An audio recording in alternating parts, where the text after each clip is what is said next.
Take Command Podcast, Logan Paulson there, Craig Hoffman here, and it is Game 2 for Michael Penix, the rookie quarterback for the Atlanta Falcons, coming in relief of Kirk Cousins. And the first game was not much of a test, Logan. He got the New York Giants, who are not playing good football, to be very, very kind about it. Now he's Sunday Night Football on the road, potentially in the rain, against a Commanders defense that really locked it down for the final 3 quarters against Philadelphia. And it's funny, I got a stat for you that really proves why the Falcons went to Michael Penix. Kirk, obviously the interceptions and things just not going well, but their offense has the ability to be so much more dynamic with him. Penix was used in a design rollout on 24.1% of his dropbacks last week, his first start. That is the 8th highest by a qualified passer in a game this season. Kirk's rollout rate in weeks 1 through 15 when he was the starter, 2.3%, Logan. 2.3%. So, yeah, they wanted to be able to open up their offense a little bit, and I think, obviously, they were able to do that some against the Giants. They probably shut things down towards the end because they were up by a ton.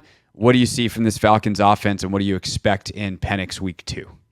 This is a fun and kind of a dangerous group. I mean, the playmakers that they talk about are, storied at this point. You got, Bijan Robinson, you got Drake London, Ray McLeod is an explosive kind of slot player. Darnell Mooney's kind of seeing a career resurgence here.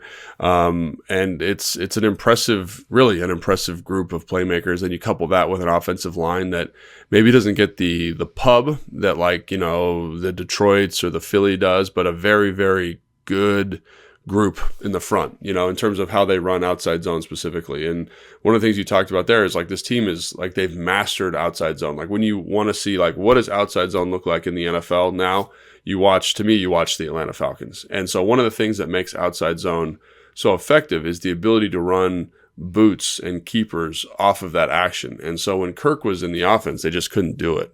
Just wasn't a part of, I think physically, he's obviously still kind of dealing with the Achilles. He just couldn't do it. And obviously you mentioned in the New York game how they used Penix and how they were able to kind of get him on the perimeter, and he'd made great decisions with those. And I wasn't sure how he'd do because he didn't really do a lot of that at UW. But one of the things that sticks out to me after watching the film, and again, it's one game against a team that is maybe the worst team in the NFL, is how much more effective the offense was with him, right? How much more grass the defense now has to defend, right? Because not only can he do the boots and the keepers and the kind of waggle play action, shots down the field, but he has a live arm, a big arm, in kind of countering what Kirk has been. Kirk has been a guy who throws with great anticipation, understanding that he doesn't have the strongest arm in the world. Penix is kind of the antithesis of that. He can touch anywhere. He can take on the right hash, throwing a comeback to the left and get that thing on a frozen rope. And it's just impressive. And so I think that's the thing about him that's probably the most scary, is that all of a sudden now the field feels really big. And that's the thing you don't want to be dealing with as a defensive coordinator. You want that field to feel nice and small and compact.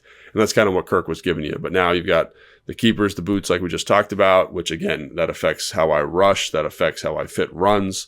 And then also his ability to kind of touch deeper down the field on these shot plays with explosive playmakers. And you can tell he's still working on his chemistry with Drake London, but if that gets worked out, Drake London, I think I've talked to you about this, I think is on the precipice of becoming a top 10 wide receiver in the NFL.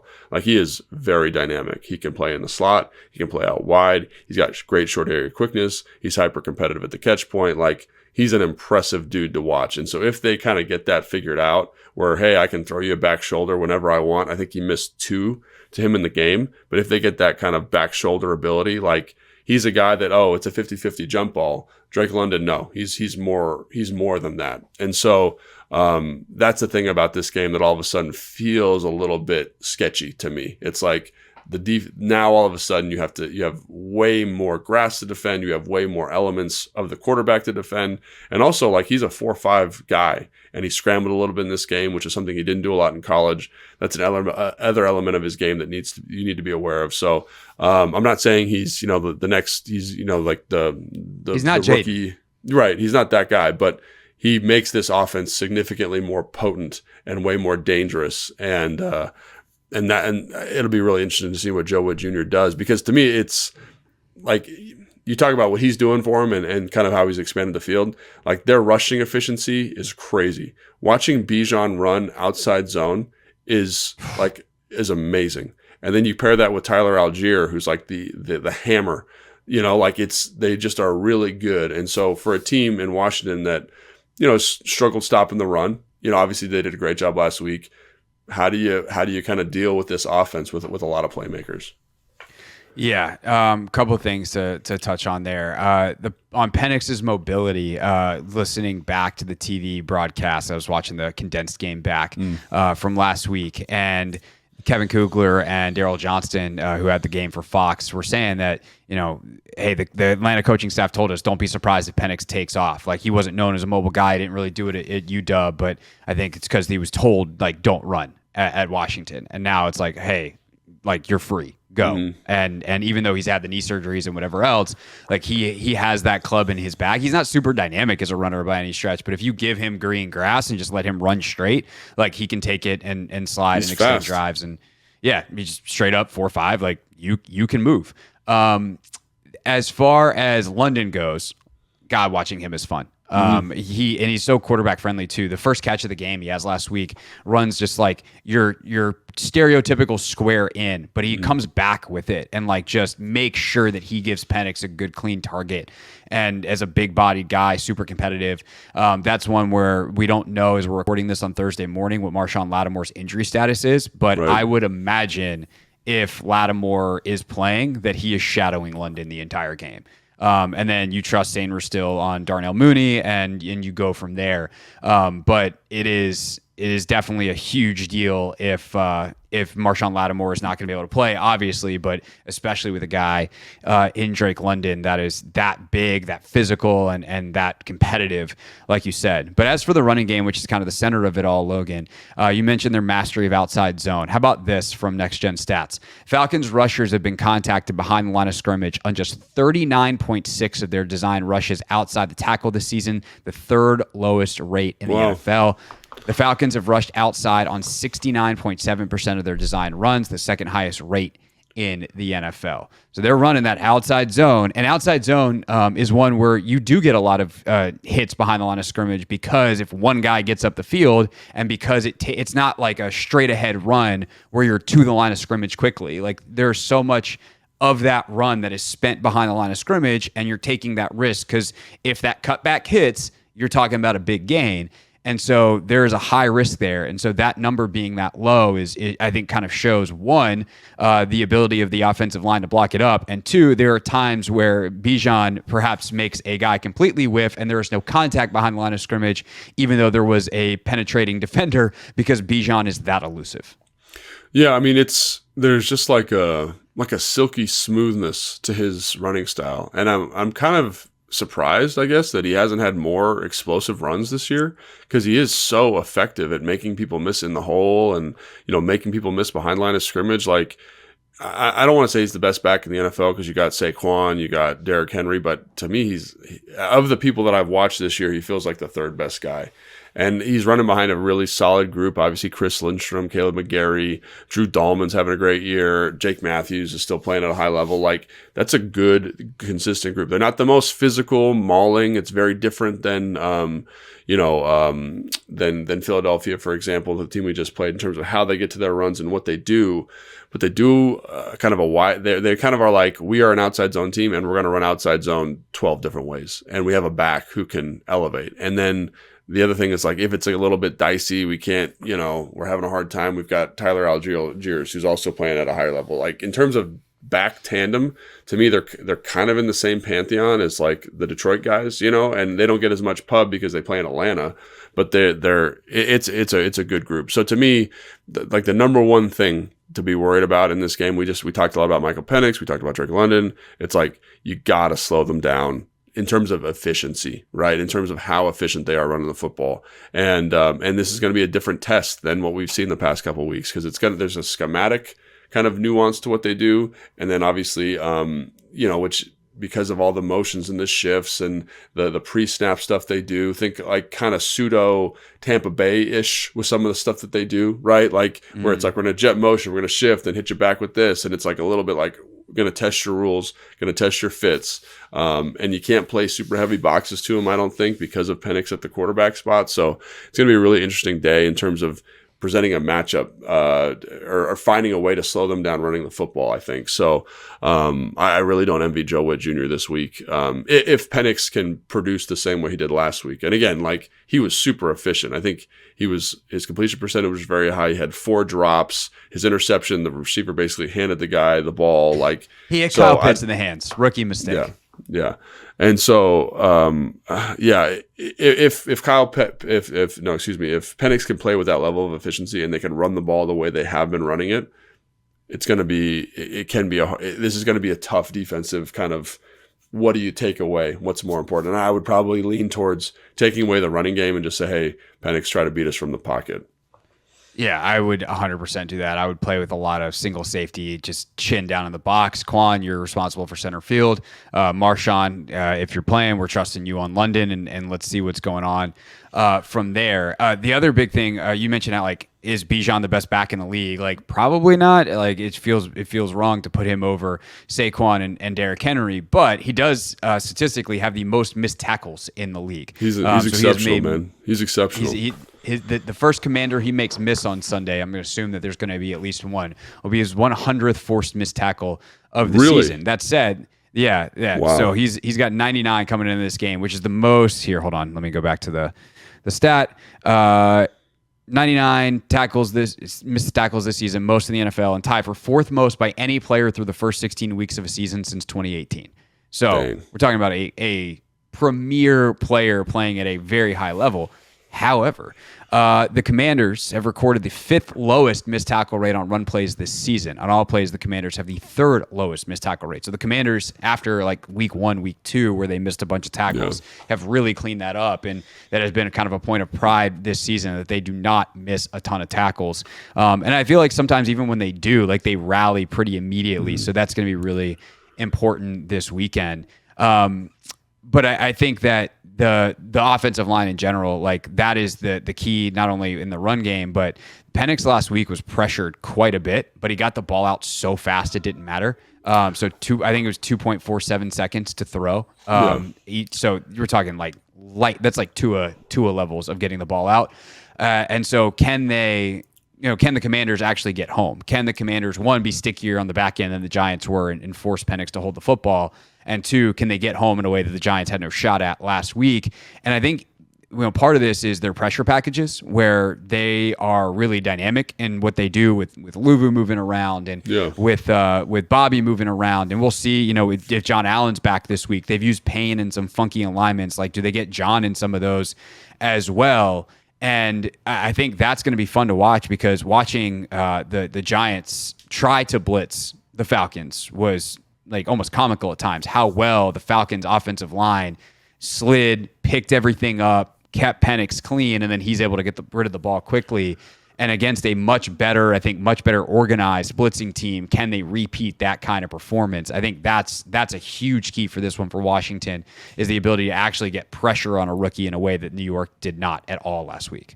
Yeah, I think that's a really good point, because like this team, this offensive line specifically, is kind of they're built with a bunch of run blockers. And that's not to say they can't pass protect, but like in my mind, this team is like it's like kind of the problem that like 90s Broncos teams run into. Like, they're really good at running outside zone.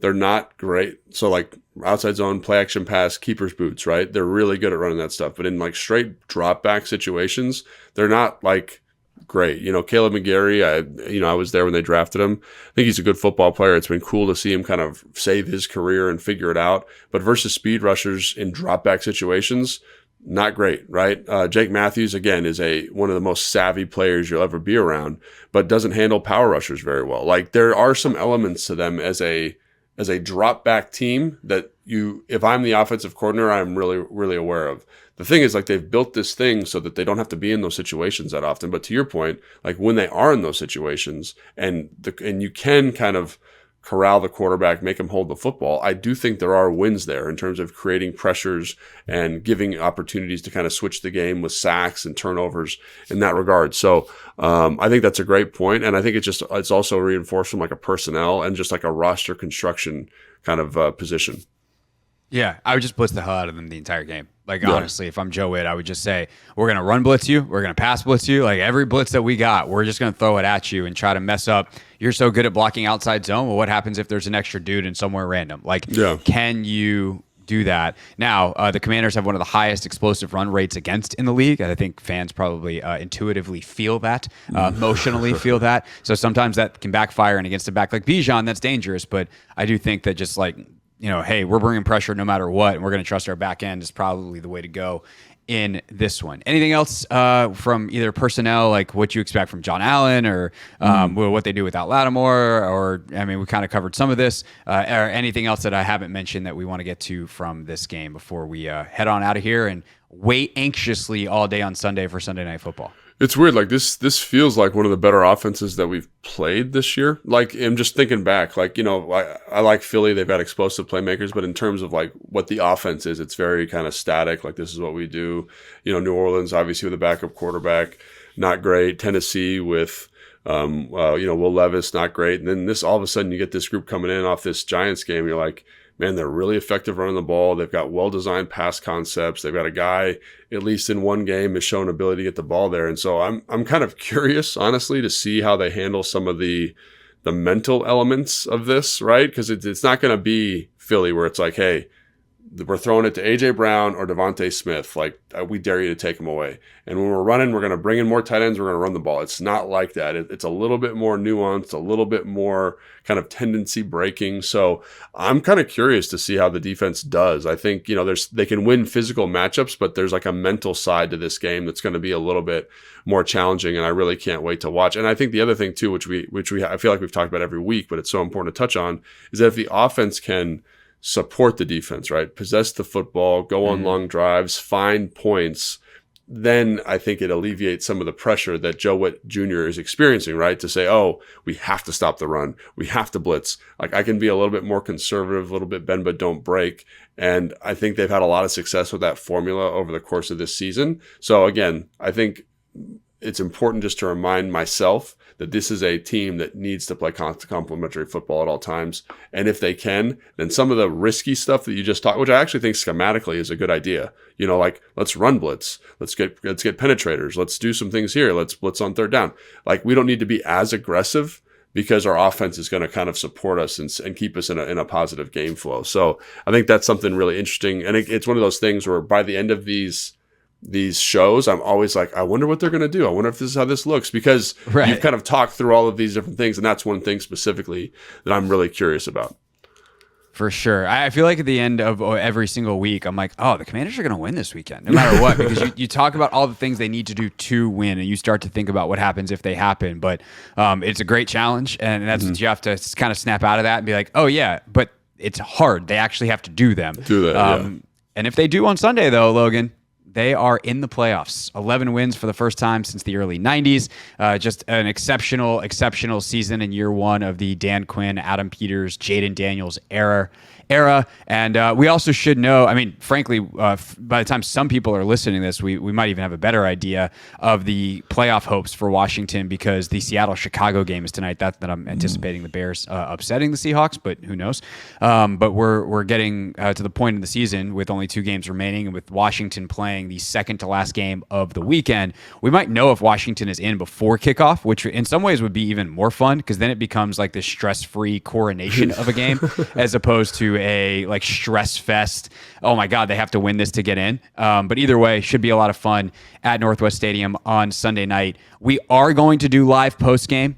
There is no telling how that's going to go. It's going to be way past my bedtime, but we will be live Sunday night / early Monday morning on YouTube at the Team 980, at 1067 The Fan, at Craig Hoffman for the post-game show. And if you are going to bed right after the game, it will be in your podcast feed in the morning. So we'll see you then.